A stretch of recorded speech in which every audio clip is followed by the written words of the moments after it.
Okay, this is the scariest thing ever. Um, I've already posted about my proclivity to bring dangerous items. This is not even funny. It's almost like a nervous laugh that I want to do.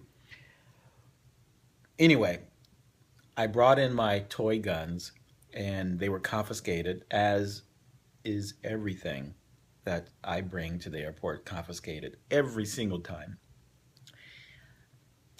So I'm now in Orlando.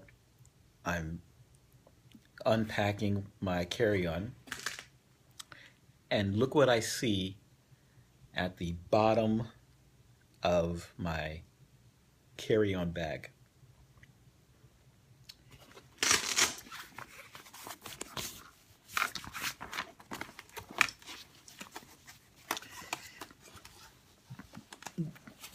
Outside of the laptop, past the cord, and at the bottom is my African knife. Now it's at the very bottom, it's very dark, and the power cord was on top of it. But this is the African knife that my friend gifted me from Africa. And I had thrown it in this bag. And because I took my bag during my, welcoming back after her arrival, and I brought some stuff, and she had surprised me with this gift because I love collecting her African masks and things like that. Anyway, I threw it in the bag, and I pack. The way I pack, I just throw stuff in. Literally, I like to pretend that I'm a minimalist. Um, and so anyway, it they didn't catch this. The scanners didn't catch it. I was flagged. I was pulled aside. I was, you know, an in-depth conversation with supervisors about my toy. I had two toy guns as part of my Halloween costume, which I'm not celebrating here in Orlando. I'm making two other trips um, following Orlando, but I'll be here for about a week. And anyway, it's a gift, but it's a legitimate African knife. And even after all of that, I'm not shaming the security. I'm just I I'm at a loss for words here. This this uh, this wow. Carry on, carry on. And I was pulled aside, but they were so focused on my my larger carry-on bag. It's a red, nice bag here, standard issue size, but very tiny. Um, and they checked this one, but it didn't appear visibly because of the darkness of this and the cover. And I'm rambling now because I this is scary. Um, and they're great people. I mean, they did their job. They were, seemingly very thorough and professional and polite, even though I was, causing a ruckus. And uh,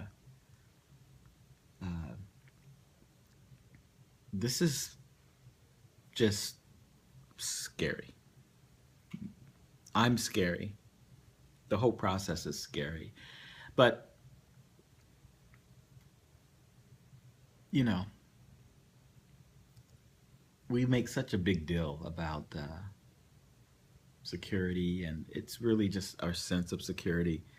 A newscast comes online and starts rambling about, you know, is wax dangerous? I mean, I made that up, but all they do is ask questions on the news. You know, is is wax safe? Is are bed bugs dangerous? You know, they ask these questions. They don't really say anything. They just ask questions to terrify people. And you know, what are you gonna do? You can make a fear out of every single thing, but you got to be more realistic. I'm not gonna get struck by lightning. I'm not gonna get hit by a car. I'm not going to get stabbed by an African knife on a plane unless I am.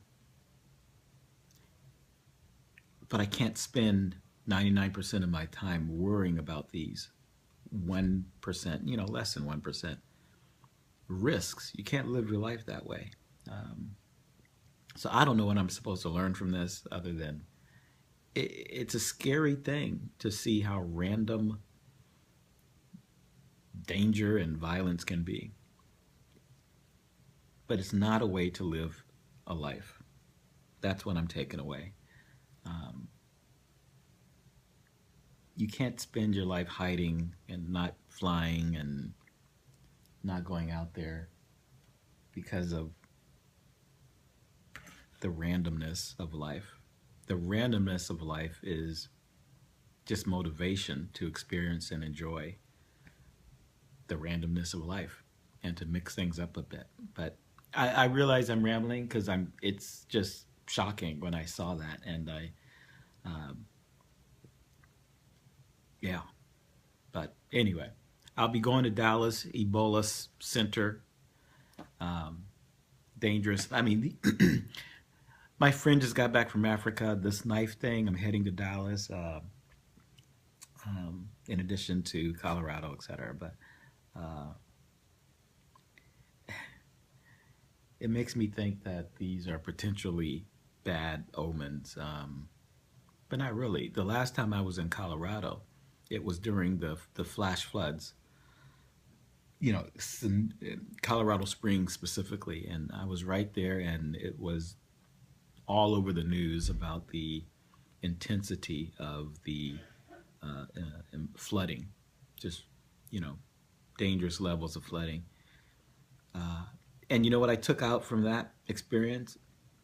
When I got there, it was raining and flooding, and for the first time I can imagine in probably decades, I saw this double rainbow.